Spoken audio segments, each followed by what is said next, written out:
akoma alongwa na équipe na biso na malembe na place ya tolingi lisusu te.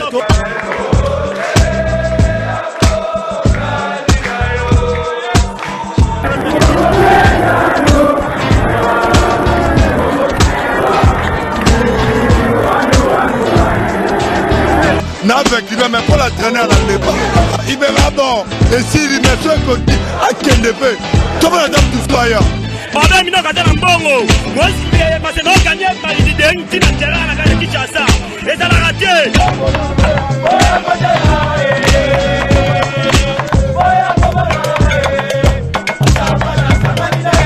L'équipe est ratée, oui, bi. Manibo, parce qu'on va mettre la première mi-temps.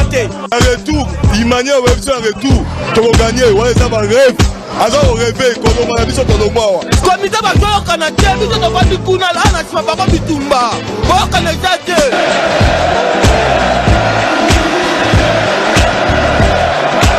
Cette équipe, beaucoup n'a l'eau, Daouda Keno, Daouda équipe. Équipe on a au moins la repasse.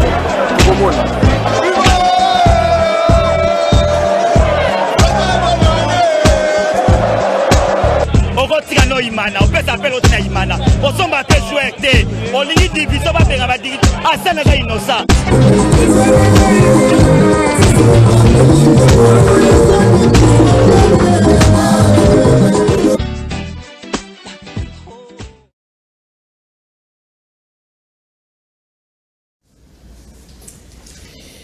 Voilà, bon début, il y a week-end, nous sommes branchés dans Canal King Télévision pour nous la émission sportive Tolobela Massano. Tolobela Massano, il y a mon couleur le vendredi 9 juillet 2021. Nazana Essengo, ma casse Prenza, il y a présenté Bino dernier numéro de la semaine, Bobina ou Talibon Tolobela Massano, personne n'a rendez-vous. Bissona Bino, Kobanda lundi, Kino au vendredi, puis dimanche, tous à la Kawana pour nous compte, il y a l'air des sports.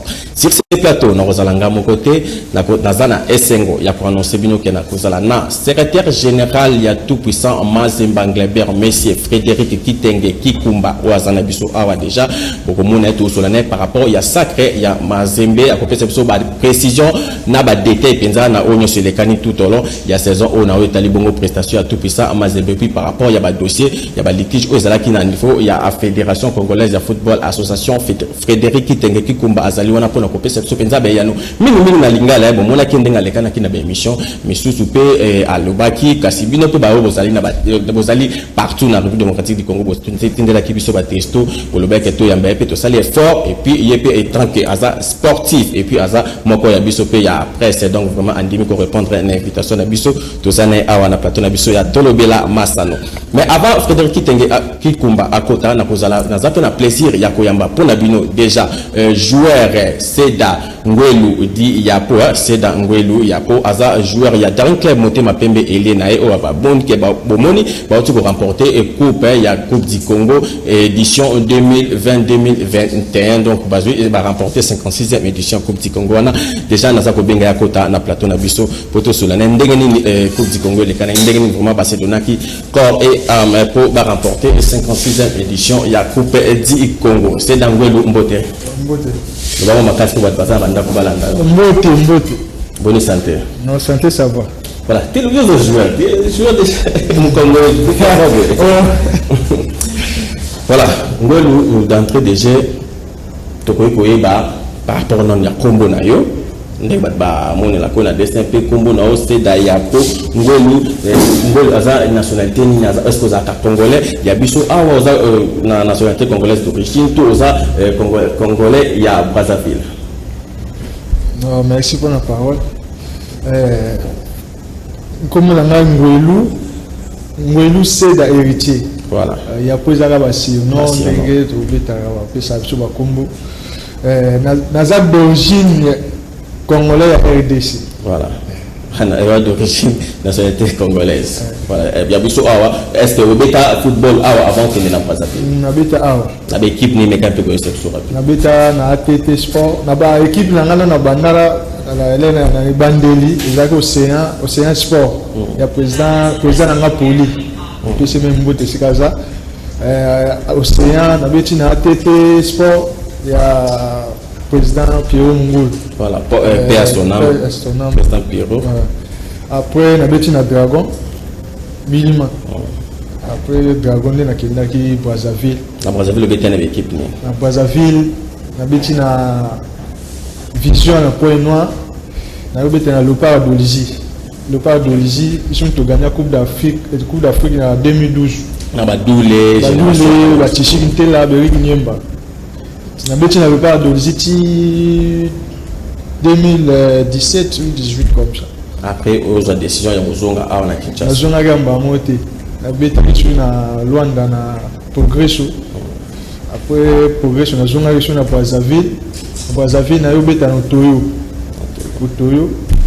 Après Toyo na yaki awa. Na zona na Kin.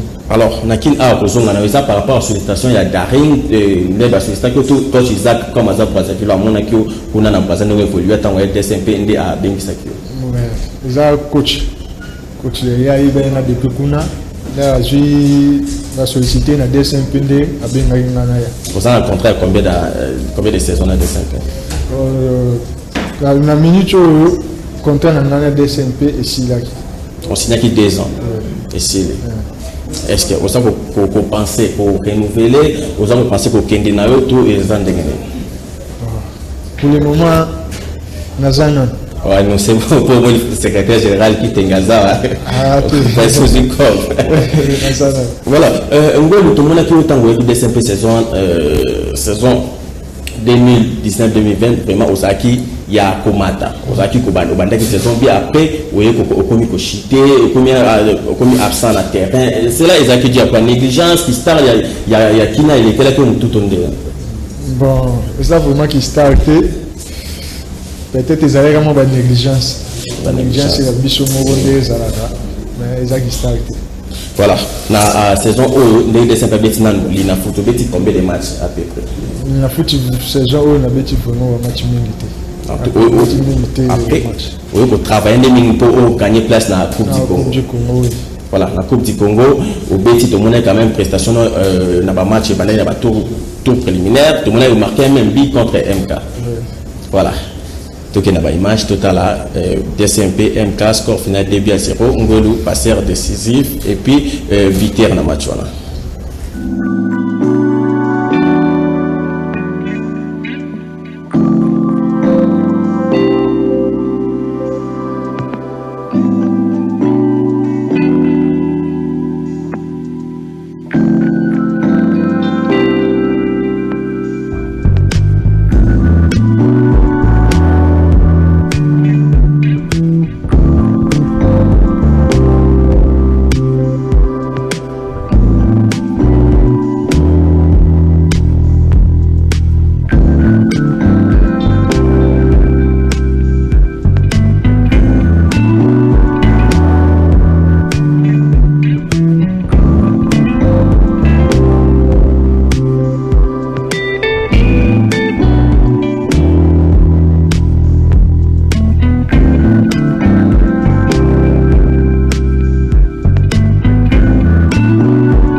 Voilà, on a bon, DSMP, MK, il y a tout préliminaire, il y a éliminatoire, il y a Coupe du Congo, avant Bakota quart de finale, puis Bakende Nako remporté 56e édition, il y a Coupe du Congo. C'est là Angolo, maintenant là, championnat Sili, Coupe du Congo, Sili, est-ce que vous avez Kanisa Nini, na Yomoko, est-ce que vous avez Kanisa, au continue à DSMP, vous avez Kanisa, question, il faut payer au Tika Baïmania, au Kende Libanda, tout le monde. Bon, pour le moment, COP est annoncé. donc nakokanisa likambo non eza c'est ça na zolanda ko présenter nazana no kana DSMP ozana na DSMP. OK, donc saison prochaine manière va espérer bakomona yo kobeta na Daring. Oui. Voilà. Je crois vraiment que Solana tosoli na mwata muke mais les missions sous pesa to ça la mission nene biso na vraiment pour to qui est ngwelu vraiment manière baza kotala yo message ni ko pesa bango na minute na télévision. Bon, message on a pesa manière zakaka que balimba équipe na bango te baza na bolimo équipe na bango kandi bazalaka balimba ko soutenir biso te biso toza pona bango baza pona biso. Voilà. Bozo beta coupe il y a confédération saison prochaine ozo promettre bon nous on rassurer bon que beaucoup ta phase de poule parce qu'il y a no beaucoup été bon comme musique pourquoi pas comme la finale. Bon wana eza makambo ya Nzambe ngai na jouer funa mi pesa na travail na travailler vous avez un objectif au se fixe ça non dans le championnat eza bon objectif ezalaka nango mais Nzambe yo mutu atrasaka on. Voilà.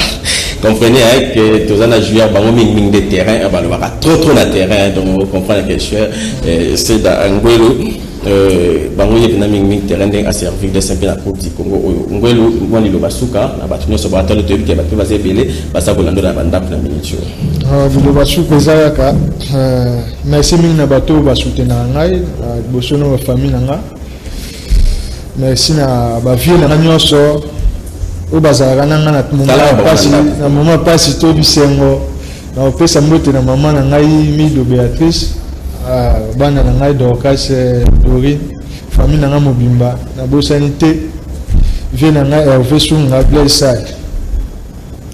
Voilà, merci. C'est da Ngwelu na ndenge vraiment on demande pour répondre à l'invitation à biso. Merci.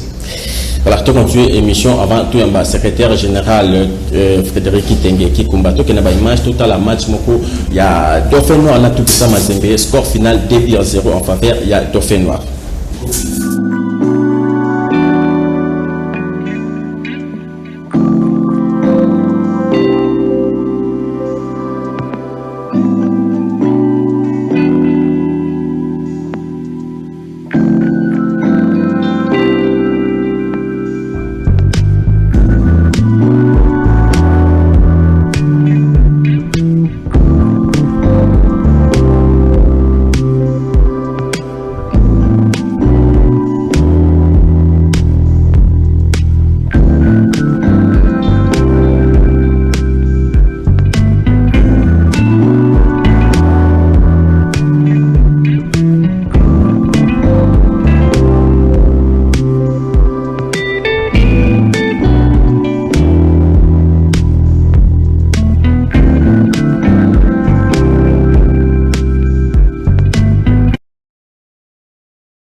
Voilà, on a un match, on a enregistré il y a Dauphin Noir tout puissant Mazembe où il y a un certain 20 mai à la stade Unité il y a vraiment un terrain Dauphin Noir a gagné 2-0 cassé à Copper Tango sur tapis et vert. Secrétaire général il y a sport, il y a tout puissant Mazembe, Albert Frédéric Kitenge qui combat. Bonjour. Bonjour. Comment vous allez? Très bien. Voilà. Très content pour la première fois à l'émission Nabiso et Tolobela Massano. Ça va, merci. Voilà, d'entrée de jeu, M. Frédéric Kitenge qui combat Oti Kolanda, joueur de SMP à Wale Kiawa, à l'Obende Ibalime, vainqueur de la Coupe du Congo, Binafoot, Pebino Boti Gozala. Officiellement, champion de la Ligue nationale de football édition 2020-2021. Nanion Soana analyse nous par rapport à l'organisation de football saison 1 en République démocratique du Congo. Bon, merci Mingi. La première fois c'est que Lingana a oui, il faut voir ça quand même gentil à vous tolérer. C'est normal. Donc vous allez moi tolérant. Voilà. Bon, la première des choses c'est que Boyambi joueur à Daring et puis Boyambi Ngai n'a eu la polémique à Binobakinois. Non, non, c'est pas. Naïbi bien, papa, naïbi. Oh non, à Kende Kuna, un joueur, bon, biso qui a besoin de joueurs, tout cela d'abord, à ceux qui te contacter joueurs, tout cela comité na bango. Donc na Daring, to benji joueur à mon côté. Seul joueur à Daring, oya kozonga de Bumbashi, c'est Kaniki, oyo to prêtaki na Daring gratuitement. Voilà. Kaniki Moïse a bêté na Daring gratuitement. Sikoyo contrat na ici ne azozonga. Donc ce qui fait que pour les meilleurs connaître la tête, c'est le hasard qui a fait que Bobengi joueur à Daring aye awa ngape la CP comment na yende pour la balade qui noir blanc ni tout ça. Bon, c'est une bonne coïncidence, c'est bien. C'est bien. Bon, ça c'est une chose. Aux autres organisation il y a l'Inafoot na Coupe du Congo saison au ndenge na Coupe du Congo. D'ailleurs, bien pas journaliste dans les nos conseils. Prenons d'abord Coupe du Congo. Je m'excuse beaucoup. Bolanda qui organisation ya Coupe Wanate. Parce que mon Kolbasara qui tirage au sort va expliquer qui bien comment Coupe du Congo est organisée. Donc, ezala qui avant coup d'envoi Coupe du Congo et Pessam. Va expliquer. Mais l'autre jour dans la Coupe du Congo, cacophonie moko écoute na presse au moyen té. Ngana ebisio que avant match Don Bosco Sangabalende. Toyeba qui bien que équipe yo semi balé et kozala qualifié parce que baza équipe à pour le moko hein centre sud et puis eux a gagné à Koleka eux a perdre à kozala récupérer comme meilleur perdant comme on avait récupéré le popo dans le tour précédent. C'était expliqué avant mais presse et PC cacophonie moko tu n'as pas l'idée. Ça, c'est une chose. Donc, sur ce point-là, ceux qui va pessimer bien, bon, il faut rendre de sorte que les auditeurs, les spectateurs, les lecteurs, comment ça s'organise. En ce qui concerne l'organisation de la NAFOOT, bon, je vois dans mon lingo on invite dans le plateau, extrait, au PC extrait, oyo mazembazo pour na goma zera na papa opesinga parole no extrait oyo mazembazo pour na goma pour montrer bota la mazembe ba betaki sur terrain à jouer point wana na bureau ben la kisana no oyo toujours police avec club na terrain et puis il fait agir ba point wana na bureau il faut que ça la bureau ko nenge senga non parce que on a ici oyo biso topolaki toujours pas point mais il faut accepter oyo to gagner qui non il fallait kobandanango comme ça ça allait pas non wana aussi non naïba polémique ya bino bana kini naïba polémique wana c'est pourquoi na jolo ba déjà d'entrée de jeu que wana eza attaque na comprendre yango et je ne me laisse pas faire. Bon, en ce qui concerne l'organisation, c'est vrai que organisation et ça organisation ce sont des œuvres humaines.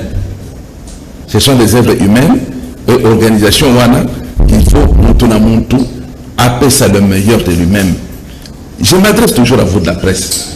Combien d'organes de presse va couvrir championnat wana, que ce soit la NAFOOT ou la Coupe du Congo?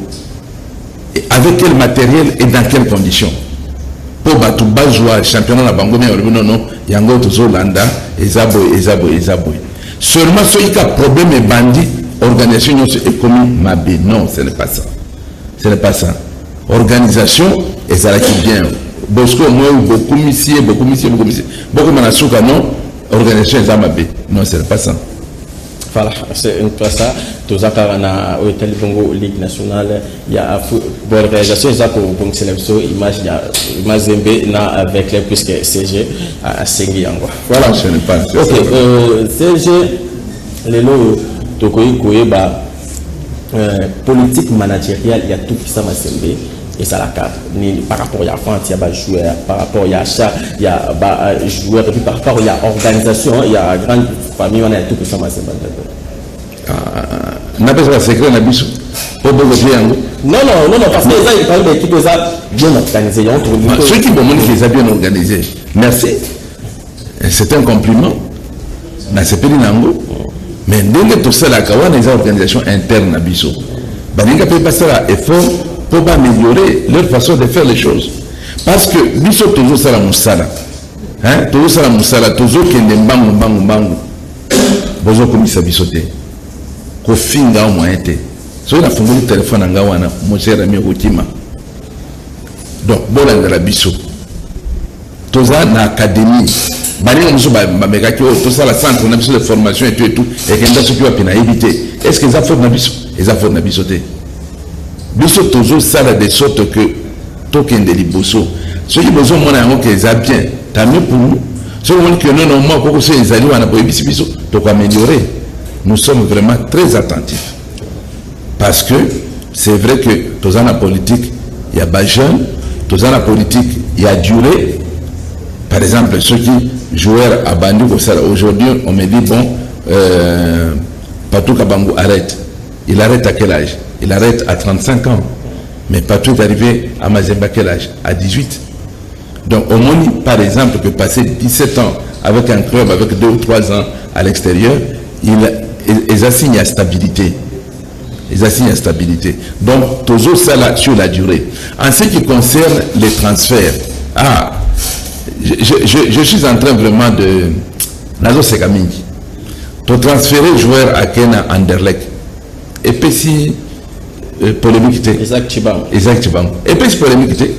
Mais le monde est Kakendeki, oh là là là là là là, bateau belé baïbi, Mazembe vend mal, Mazembe fait ceci, vous allez avoir les dessous des cartes, beaucoup ça là, beaucoup ça là, alors tu bêtes qui a un bichon mon papa accueilli, il n'y a pas eu de problème parce que si tout est boy, paf, moi on a si à côté qui n'est jamais en avion, des moments que je vois reportage, dengue à Kendeki, dengue tout ça là qui boit tout ça.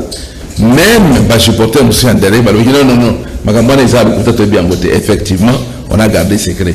Tout comme les lots, on garde encore secret le départ d'un autre joueur à Okende.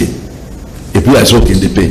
Mais une fois que tout est arrangé, beaucoup, parce que ceux qui t'ont annoncé Yango, oh, tel joueur accueilli, il a combien, à ça, tout ça, ma spéculation est bannie. J'ai même vu quelqu'un qui nous a écrit, Nani.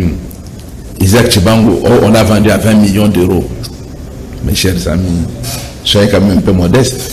Hein? Soyez quand même modestes. Les chiffres ne se distillent pas comme ça. 20 millions d'euros. Oh là là. Ok, CG, puisque le Béli va transfert, mais il y a aussi un problème à niveau Mazembe ces derniers temps. Tu as remarqué que joueur il y a moins miné au ça s'appelle la pluie de bon dans la Mazembe. C'est comme si les amants c'est comme si bon c'est séparé à l'amiable. Prenons un exemple. Meshak Elia, Ben Malango, pour ne citer que c'est là. D'accord, très bien. Papa, Yokanga bien. Yokanga bien. Na joueur monsieur congolais Azawana Azokelanga bien. Pour lui ça va qu'on a biso ba joueur, surtout ba joueur congolais. Hein? Ba joueur na biso amboko oyo. Bazala moi mayele.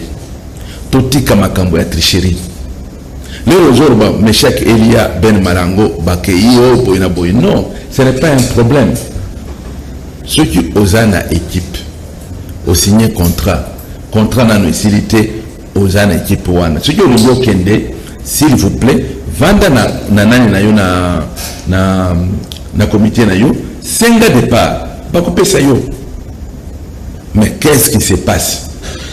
Au comment on a bagent, ba côté les bas joueurs, à ABC à l'habité, yo ceux qui ont cueilli, ba ko futa mbongo boye, yo ko jango te mazemeda ko jango wan. Tout ça la boye, yo kima. Le bac aux an contraté. Bah, qu'on suspendre pendant 6 mois. Après 6 mois, FIFA a libéré au bêta. C'est le cas de Malango et de Meshak. Là, on a qui va te béler, on a qui va dire oui, bazar a contracté.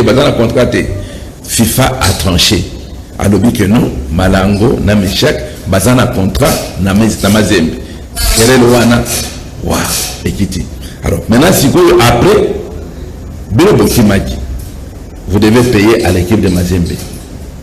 Oh, tu payer autant. Mazembe la bino non. Ngana si na ba offre, ya koleka montant oyo. Na ko soya ngote. Toketi na tasse. Atanga na samba ki na tasse. Na samba ki na tasse.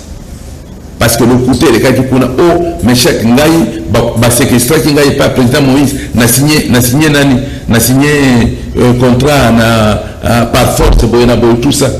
Habité. Contrat wana si yango pas président Moïse. C'est moi le manager. Le contrat, on le signe avec moi. président Moïse Okuta signature dans la contrat à mon côté. Vous comprenez?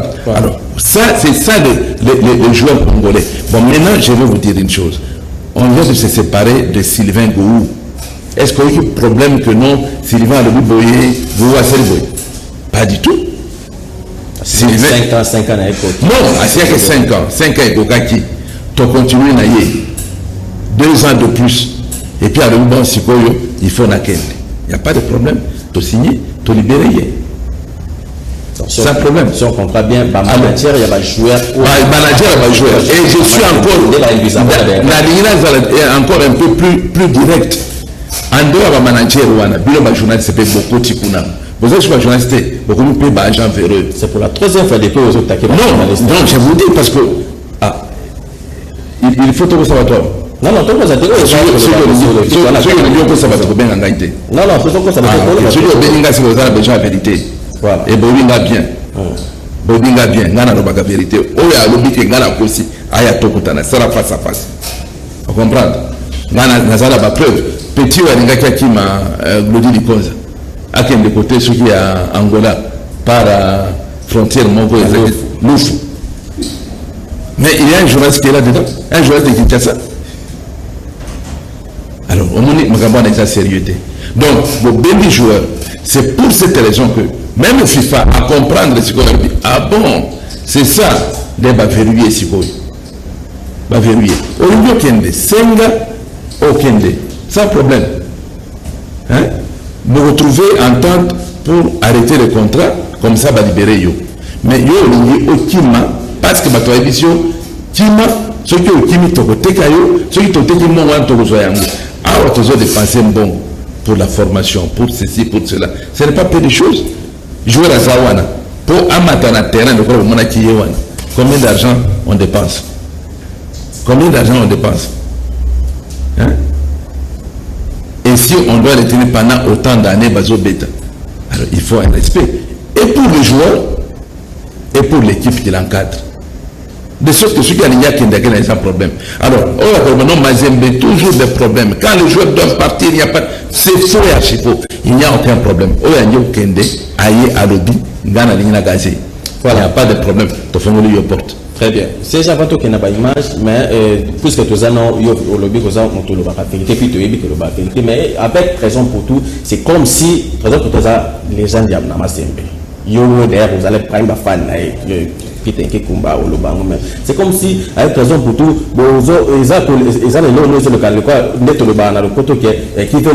qui fait noyer son chien, la quisse des rages.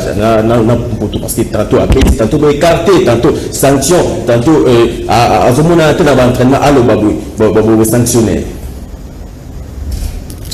Bon, encore une fois, je vais commencer par vous, les journalistes. Ah non, parce que, aux autres poser question.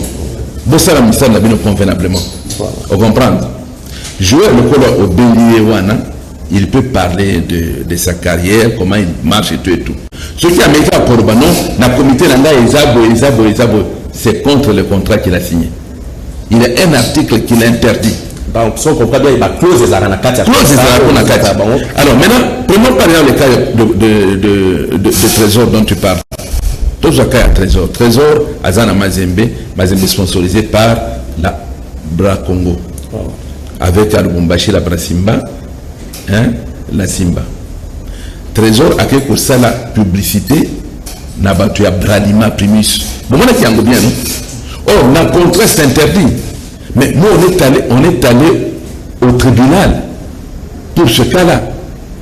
Tribunal, il n'y a aucun journaliste qui est venu pour dire Makambo et Zandengenin. Tu comprends? Ça, ce sont les droits. Alors, le journaliste, aucun des et pas il y a Trésor. Trésor, dans la moni yo, mais aux anano, bah équipe Bélé, bazo Lukayo, et bon, tout ça, mais la Mazembe, bazo respecter yote. Le journaliste, vous posez question à Nengoan. Et puis cette question ne peut pas m'être adressée.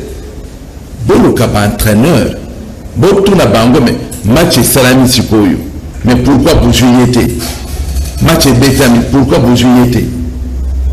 C'est ça le problème. Mais, joueur Moussoussou, quand ils sont punis, vous n'en parlez pas. Je donne un exemple. Un joueur comme Kalaba. Un joueur comme Mika Miché, bah petit match, va remplacer Bango. Hein? Va remplacer Bango. Là, il va remplacer Bango. Au lieu de bakende na banc, bakende directement na vestiaire. Mon cher ami. Indiscipline. Wana Obuki. Dans la masse de Wana Obuki. À la fin du mois, au rejoint. Personne n'en parle. Mais ce qui est promis, tout est à trésor. On trouve toutes les raisons possibles. C'est un état très simple. Dans un avion, il faut que vous soyez à Bukavu, Goma, et après, vous soyez en Afrique. On vous dit tout le monde à l'aéroport au plus tard à 6 h du matin. Yoruba non, le Gorobaki, avion, et peut décoller à 8 h. Nana Moni, bon, Nayaki Wana, Nayena 8h15, mais le Bamolinga Bakangi Bapop, et le journaliste transmet ça. Monsieur, on doit vous prendre au sérieux. Yo kende avion sérieux. La journée sera basée sérieux. Non, parce que on va transmettre le Kouana. Journaliste qui est pas il y a trésor. Pour ça ça y est émission. Voilà, il y a ça. Ajoaki autorisation T. Parce que c'est trésor, il ne sera pas puni. Ça n'a rien à voir ce qui est en forme pour jouer ou pour ne pas jouer. Mais on le fait pour tout le monde. On le fait pour tout le monde.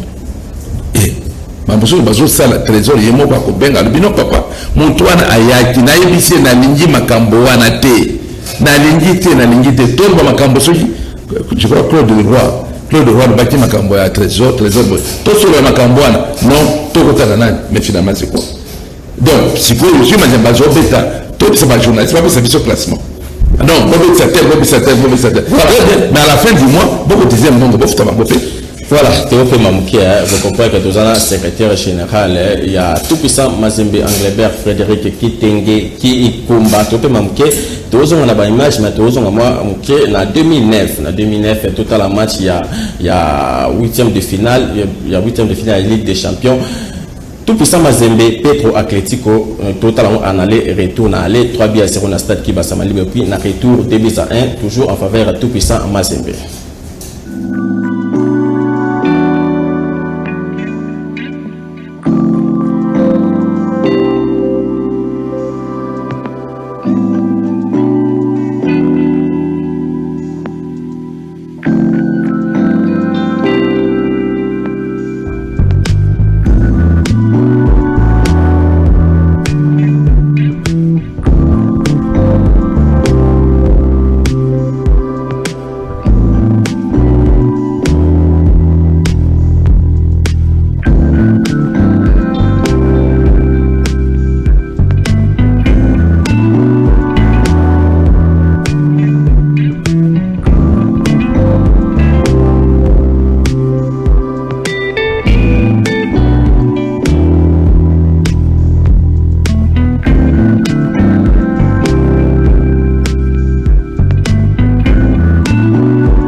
Voilà, on a moni juste un match à l'air. TP Mazembe, P3 Atlético de Luanda. 3-0, 2 à 3 ans pour TP Bimoko Yapatou, Ka Bangu. Secrétaire général Frédéric Kitenge, qui combat tous les maintenant à championnat local Nabiso. Est-ce que je peux placer un commentaire? Vas-y. Naïm pourquoi tu as dit extrait wana. Mais au comme on a soukaté, il fallait dire ceci. Wana na allé 3-0, 2 buts. Retour 2 buts à 1. Car na Angola. Non, c'est qu'il y a pas na retour maintenant qu'est-ce qui se passe? Trésor Mputu va marquer l'un des meilleurs buts de sa carrière. Voilà, réalisation c'est balancé. Na comprendre, c'est pour parler de Trésor, j'ai compris. Dans le but, au retour, Trésor va marquer l'un de ses meilleurs buts. Parce que pour Nangaï, le meilleur but de Trésor, ce n'est pas celui qu'il a marqué contre Petro. Parce qu'au moins, match où il a gagné 3-0. Voilà. Au retour, on était au mois d'avril. Voilà, il y a moi la même. Bon, au retour, voilà c'est bien. Tu vois comment il a feinté le gardien? Voilà. C'est l'un de ses meilleurs buts. Mais il y a même meilleur que ça. Au retour, match il fallait tomber Ango un certain dimanche, 5 avril. Avancer Yango tomber Ango na samedi, c'était le 4 avril. Na samedi, match, il fallait abandonner à 15 heures. Reculer Yango et à 16 heures. Et à Luanda, il y avait un slogan. Le samedi 4 avril, à 4 heures de l'après-midi, Petro va battre 4-0 contre le TP Mazembe. Donc c'était un score calendrier au mais arrivé là-bas, ça n'a pas marché. Ils ont mis un penalty que Kidiaba a arrêté. Ça n'a pas marché, Bapoli. Alors maintenant, pour revenir sur le but très magnifique et en Poutou, c'est l'un des meilleurs parce que pour moi, Trésor Yemoko, pardon, non, je ne suis pas fan de Trésor. Non. Moi, je suis dirigeant. Moi, je supporte l'équipe. Il ne faut pas me coller des étiquettes. Alors, maintenant, pour moi, le meilleur but de Trésor, il a été marqué sous la direction de Santos Mutubili, qui a fait de lui un attaquant de pointe, ici à Lukala, contre Sibu. Et les joueurs de Sadis peut montrer. C'était presque le même style avec le match de Petro, mais là, vraiment, Trésor a dérouté tout le monde. Au moment où, tu vas nous voir à côté Awa, à feinter. Tu bien à côté Awa, à feinter les choses, à côté quelque part, mais c'est un but magnifique. Magnifique ce but. Donc dans les archives, Luka Yango, voilà, c'est ça justement. Ça c'est une alors, secrétaire général Kitenge Kumba, championnat, il y a Ligue nationale de football aussi là haut et Moni Mazembe Kobima, champion, il y a édition 2020-2021. Vu tout ce qui s'est passé, retranché avec les 9 points, retranché Mazembe à perdre un match contre Vecleb par forfait et à cause il y a joueur au Bobet qui chaud avec des cartons. Vu tout ce qui s'est passé dans l'organisation de la foot, est-ce qu'il y a un peu de secrétaire général, il y a tout ça, vous êtes satisfait d'un titre au minimum aussi dans la saison? Ah, mais si c'était ça la question, je te dis oui. Nous sommes satisfaits d'un titre, parce que tu mérites Yango. Ce n'est pas un titre cadeau. Ce n'est pas parce que votre club va perdre que nous sommes satisfaits. On a le Kouta. Bissot a perdu 3 points. Que votre club a joué Yango na bureau. Batouazoro Baté. Toujours à ta point, moi, on a 9 points avec le Boana Babakile Bissot. Et Zate. À perdre dans l'équipe, il y a Dauphin, ajoute 3 points naïe. Nani Renaissance, ajoute 3 points naïe. Don Bosco, ajoute 3 points naïe. Voilà les 9 points de votre club. Il y a Bissot et Zawapi. Il y a Bissot et Zawapi. Il y a Bissot et Zawapi. Mais bino moko boke ko sala ma acrobatie na bino ya lokuta wana bozo expliquer population na bino te et comme non Mazemba saliboye Mazemba za wapi na makambo wana c'est que le banque Mazemba zana sima ya Don Bosco Mazemba zana sima ya Kai Fandi baza ko poursuivre avec le Pobako et que Mazemba bi ma champion ya dina. Oui bien quand votre club a besoin toujours il y a musique à te. Tout ce que tu peux jouer Rebele, Loussa Dissou, Mabele, Eric Bokanga, Nani Sosé Zemanga, sans problème, sans même demander un centime. Na joaka ou asuka, Sosé Zemanga. coup de téléphone, tous en a besoin d'un joueur one. Ok, il n'y a pas de problème. Beaucoup de bis, bakomi, topisi bango. Mais si kolo nani joueur oyo matutala. Ça. Alors ceux qui bakomi les bis, vous avez besoin d'un joueur on peut vous aider. Bakomité. Baké pour fabriquer licence à l'okuta. Au bâti dans l'académie Tcham et pour Azata Kunate. Joueur Azata Kunate et ça licence au bas fabriqué. Bâti dans l'académie, Barbino a aussi académie. Beaucoup dans l'entente à Tcham. Hein? Azata Kunate. C'est comme yo, Orekiawa, Orobi comme ça, journaliste à Canal King.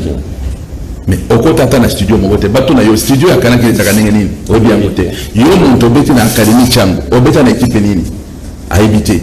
Au salon à habiter. Et puis, problème aussi que Bazo cause, on a lobby, hein. Leur biseau, tu constates que le secrétaire de biseau a sali erreur. À faire jouer un joueur qui a 2 cartons jaunes. Président Moïse Aïb, c'est qu'il y a au Salim, Béba, dépose ta démission. A déposé sa démission là. Avant, coup, tu vas y accompagner. Donc, bis nous avons zoba. Avant de regarder ba comme zoba. Kasi bino ceux qui battent la Bible, ça la erreur, comme ça ba chemin yangote. Matuta la wana, azongi Chine, aza joueur à Kaifa. Formé à Kaifa pendant 5 ans. Aya awa, pour changer combat pour tout sous. Ok, biso tozana besoin de nyambité, tozana besoin ya mavuma zao. Tous en a besoin de Kinyambi Zola tête, au IBT. Aza na Chine. Azo en 2019. Et comme Aza a enregistré l'académie en 2018. Autre chose.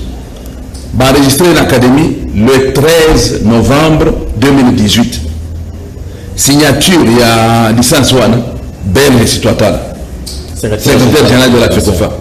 Mais comment il y a signé en novembre 2018 licence à joueur pendant que il y a comme secrétaire général intérimaire il y a FECOFA en avril 2019. Donc ça montre que mon tour a sali biloko a sali yango otobagana Swahili arakaraka pacifié. Oui, à pacifier yango mais rapidement sans réfléchir la précipitation. Mais aussi au Tini Yango et mon ami comment Mouto va nommer Yé hein? Na 2019 na 2019 na mois d'avril a signé l'autre qu'on a 2018 na mois de novembre.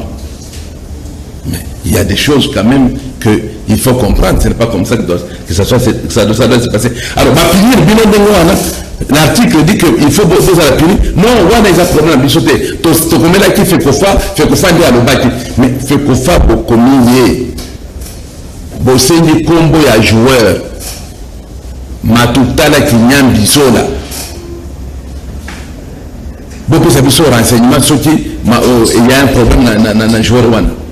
Aza Académie Tcham. Et que Batonsu Babobi, Aza Moutouaka Ifa, va répondre bien que non. L'Académie Tcham, c'est vrai, Tokoti Kombo joueur one. Naka Ifa, Tokoti Kombo na été. Point barre. On a besoin de Balobati, ma personne une autorisation pour utiliser. Comme montre une seule ligne. Moi, la lettre, il y a fait Kofa one.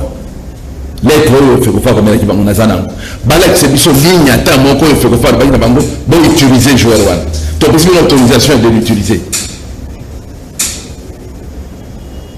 Alors maintenant, bazo kosa va supporter na bango, bazo tinda bango ba attaque biso, alors que kosa na linga les années, la faute à linga. Débat exact et pas na bango. Bango moko, débat zanango. Voilà, CG Kitenge. Ici arriva de Mazimébé à saison boué, au petit match pour gagner la bino, mais beaucoup remarqué que l'adversaire nous avait été joué au litigé après beaucoup ça la réserve. Après qu'on gagne le match, ici arriva de Bobé à championnat de l'Afrique. C'est possible, hein? Je n'ai pas souvenance parce que il y a deux fois, je te dis quelque chose. Ceux qui vont gagner le match, pour faire la dénonciation, de sorte que vous gagnez un match par forfait, parce que par forfait, vous allez gagner par 3-0. Et les 3-0, ils ont un buteur T. Or, si vous avez gagné ce match-là même par 3-0, et il y a un joueur qui a marqué les 3 buts, leur but beaucoup réclamer, il y a 3 buts à jouer. Or, vous savez que les joueurs font une course pour être meilleur buteur. Donc, pour handicaper, jouer à Nabinomo. Parce que, on a posé la question, parce que tu remarques, ils sont Mazemba Poli, mais c'est tout à fait normal. Il y a tous ceux qui déjà arrivés. Papa, on invite un gars et pas un ayo. Ceux qui n'ont pas tombé, ils n'ont pas réclamé. Ceux qui n'ont dit que non, moi, place les gens, on a dit, maman, moi, dans le petit carré qu'on a fait, n'a pas réclamé. C'est tout à fait normal. Ceux qui sont tombés, occasion ayo. Mais ils ont autorité. Et puis on te dit ce que tu as réclamé. Mais j'utilise mes droits. C'est tout à fait normal. Bon, erreur aux autres, c'est que Mazembe n'a rien réclamé de ce côté-là. Mazembe a réclamé, et à côté, il y a Dauphin Noir. Et ça, c'est grave. C'est grave, Madame Dauphin Noir. C'est pour cette raison que Bachalina Foot a suspendu pendant 6 mois. Et ça, il y avait club T. Avec club a suspendu pendant 3 mois. 6 mois, ils ont Dauphin Noir. Voilà. Et puisqu'il y a Dauphin Noir, Mazembe, Dauphin Noir, il n'a foutu monta.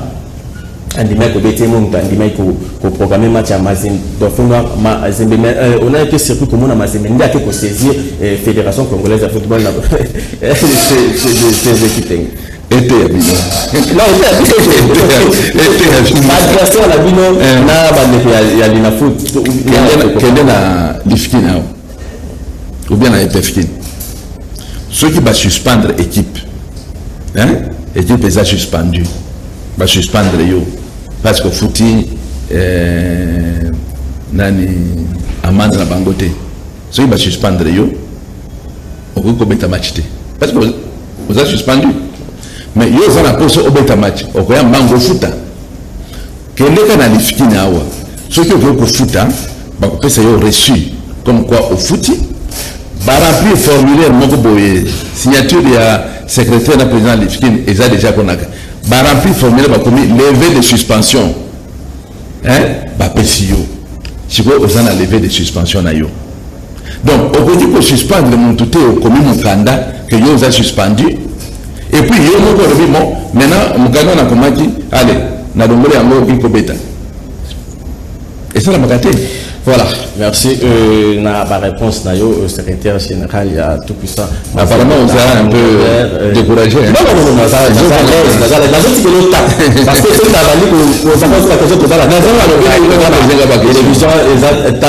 voilà. D'abord, tout ça, mon question, na Kinshasa a de Okanda.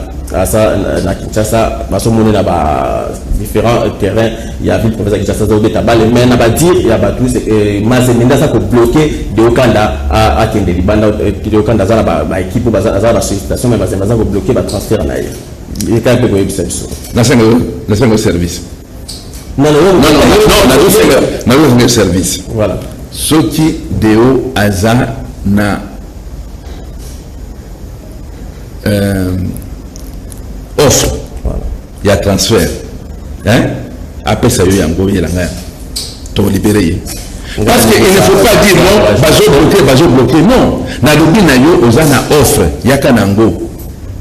On te libère. Parce que offre, c'est nous et l'équipe qui te demande. Nous, on veut que le joueur joue. On te libère. Bayira que monsieur offre à Tanzanie pour on l'a libéré gratuitement. Alors, c'est quoi le communiqué Kaboyam? Au moins, le cours des réseaux sociaux, les autres bêta makassia grave.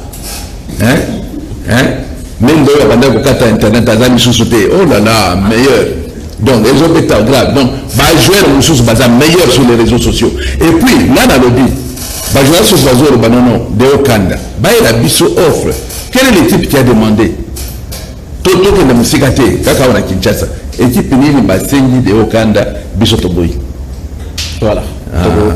Lukaye, Tchaye, Mikoko, Yebisa Biso, vraiment, Yango, Nyasawana. Et puis après, voilà. Ceux qui, par exemple, Barbino, ceux qui baken a offre, Yozo, Yawana, offre, il y a deux Okandale. La petit point, Kende Nango, à travers la FECOFA. Kende Nango, à travers la FECOFA, déposé, c'est pour saisir Biso. habite on a offre na bino yango. Voilà, Nassima, il y a recours aux Fédération congolaise de football, association à Kotisaki Nachiri, d'appel, il y a CAF pour côté la verdict au jury disciplinaire, il y a Confédération africaine et Randa qui n'a dossier aux proposé et Fédération congolaise de football, la Fédération gabonaise de football, la FEGAFoot, n'a poussé jury d'appel, il y a Confédération africaine de football, déjà, on peut pour rejeter demande de et recours, il y a Fédération congolaise de football pour la bango joueur Yelo Kanga Azali joueur Azali valable Azali éligible pour la kobeta na niveau ya aga bon secrétaire général qui était combat na nous souhaiter que les gars dossier à RDC Gabon to poli na terrain météo que ça la réserve yo analyse les causes ani par rapport à tout ça nous sommes les can fait toi. Bon, c'est vrai que naza congolais que biluka nengo on ne peut pas encourager. On ne peut pas encourager. Bon, bah rejeter appel na biso. Oui, motif c'est que on nous reproche de n'avoir pas amené un élément nouveau. Voilà. Vous comprenez? L'élément de preuve. L'élément de preuve. Et j'en ai dans le dossier matutala wana. Dans le dossier matutala Corbo Kaifa à la kisi passeport naye. Ya liboso. Il est à au matutala. Aïe pour la passeport aïe pour ça après en changeant combo. Vous comprenez? Donc ça fait deux preuves.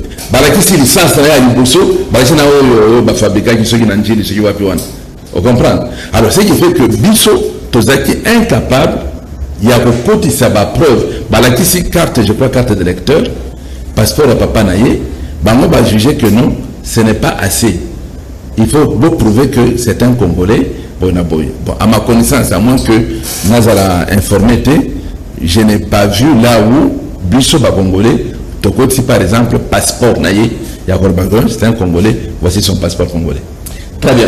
Programme Yamazembe Zandeni, tout le monde est déjà au Bandaï par recrutement, vous avez des joueurs de manière Magnon, Raja, Bouna, Merci Ngimbi, et après Osaka, na Kinshasa pour vous continuer par recrutement. À Kinshasa, c'est chez moi. J'ai une résidence ici. Non, le programme continue, et puis, bah, joueur Baké Vacances.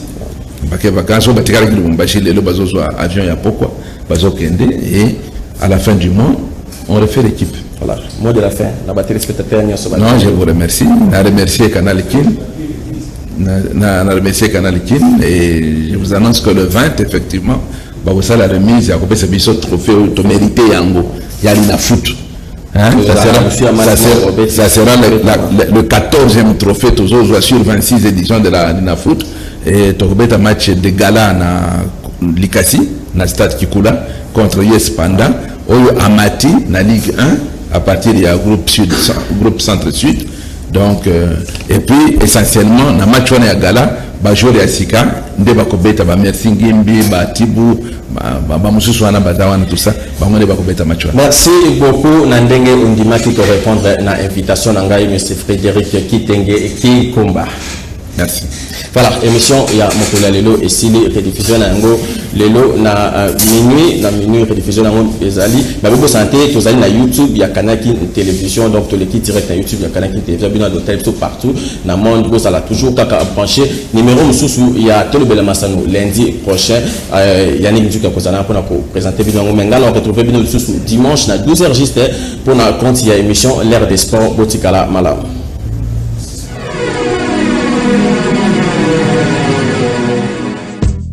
Ngoma alongwa na équipe na biso na malembe na place de linguer lisusu te.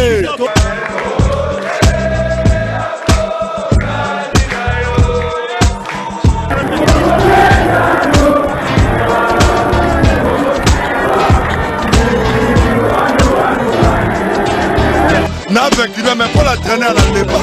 Il me va bon. Et s'il me fait côté à Kendepe, comment la dame du fire? Madame ino kata na mbongo mwasi parce que gagné malidi de nti na terrain na kaya Kinshasa et ça l'a raté.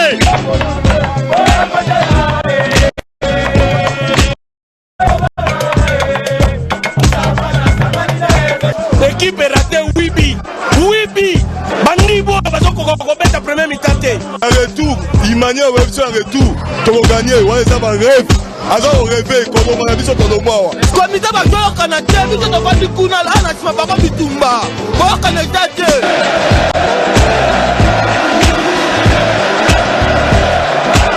Cette équipe, beaucoup na longa Daouda Kendo, Daouda équipe. Roboi équipe Daouda Kendo. Kuta mona ba ko. Équipe na omona la ngopasi. Komona.